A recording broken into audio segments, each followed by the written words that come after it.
A tense moment just erupted in Congress when Representative Marilyn Strickland asked a simple question: will the Army honor its legendary minority heroes during its 250th anniversary celebration? The Defense Secretary's answer left the room stunned. The chair now recognizes the gentlelady from Washington, Ms. Strickland. Thank you, Chairman Rogers.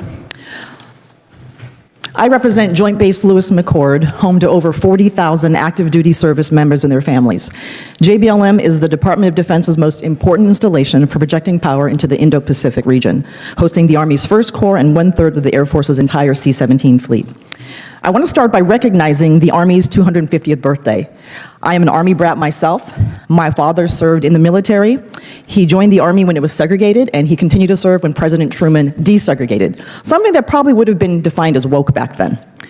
I could not be more proud of the soldiers who make up the Army what it is. And as part of the celebration, the Pentagon is going to host a day-long festival and parade estimated to cost up to $45 million.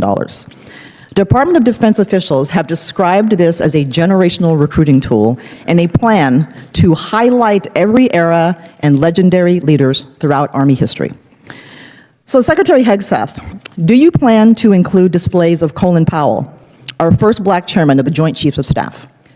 Will you include displays about the Japanese-American 442nd Regimental Combat Team, one of the most decorated units of all time? Will you include displays about Major General Charles Calvin Rogers, whose Medal of Honor your department previously labeled as DEI?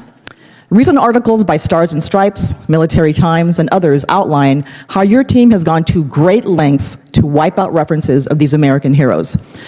I'm incredibly concerned and actually disappointed that you will continue trying to tell an incomplete story about the Army's proud history, especially when you consider that 40% of those who are serving who are enlisted represent minority communities. So I'm going to ask you, sir, will you be able to talk about these things and will they be included? And then I have another question after that. Go ahead. Well, Congresswoman, I do not accept your insinuation that we would seek to disclude any race or group of people in representing 250 years of incredible service of the United States Army, including your father's, which I thank him for. We're proud that we're going to put on full display the Army's military might 250 years on, which is a demonstration of American freedom, power, and commitment. And I agree. Are these three people that I mentioned going to be included in this celebration? This is a parade demonstrating military might, capabilities through the years, including to today. Yes, and there will be exhibits. So will these folks be included, sir? Well, I think you'll be heartened to know that the Secretary of Defense is not involved in choosing individual exhibits in the celebration, but our team has put in a great deal of effort to make sure the Army's history is well represented. And I'll say this, as a part of the reason I'm sitting right here and I put on the uniform is a parade that went through my parents' hometown in Wanamingo, Minnesota. Blink and you miss it, nothing farm town. Absolutely. Now, I'm talking about the exhibition, sir. I'm talking about the exhibition. Are you going to include Colin Powell, the Japanese-American 442nd, or Major General Charles Calvin Rogers? That's my question. I'm sure we will include a cross-section of a lot of incredible Americans and possibly all of them, too. I have no idea. So you have no idea, or I'm going to take that as a no. All right, next question. Let's talk about Ukraine and Russia. So we know that Russia started this war. They have long been an adversary of the United States.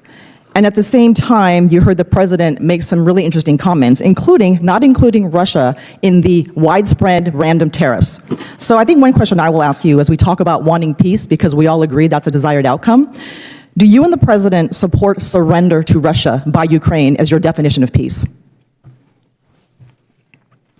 Ma'am, no one has talked about surrender. We're talking about a negotiated peace. So does that mean that you're okay with Russia keeping this territory that they're trying to take so they can march on to one of our NATO allies?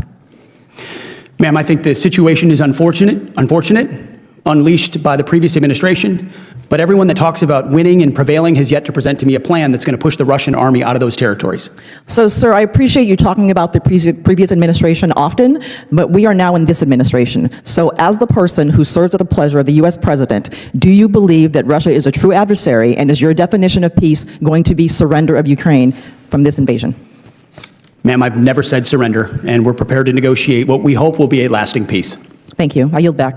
Gentlelady yields back. Chair. What unfolded in this hearing was about far more than a parade. On the surface, the discussion centered around the Army's upcoming 250th anniversary celebration and the large military parade planned by the Pentagon. But beneath that ceremonial backdrop was a deeper debate about how America tells the story of its own military history and whose contributions are recognized when that story is told. Representative Marilyn Strickland approached the topic with a perspective shaped by personal history. She described herself as an Army brat whose father served during a time when the United States military was still segregated.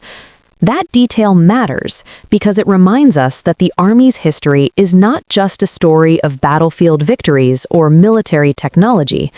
It is also a story of social progress and the gradual expansion of opportunity inside one of America's most important institutions. For decades, African Americans, Asian Americans, and other minority service members fought for the country while simultaneously fighting discrimination within the ranks. When President Harry Truman ordered the desegregation of the armed forces in 1948, it marked a turning point that strengthened the military rather than weakening it. That decision allowed the armed forces to draw from the full talent of the American people. What once would have been dismissed by critics as social engineering is now widely recognized as one of the most important reforms in modern military history. Strickland's questions were rooted in that legacy. She pointed out that the Pentagon plans to spend as much as $45 million on the Army's 250th birthday celebration, a major national event that officials say will highlight every era of Army history. If that is the goal, then the question naturally follows: whose stories will actually be included?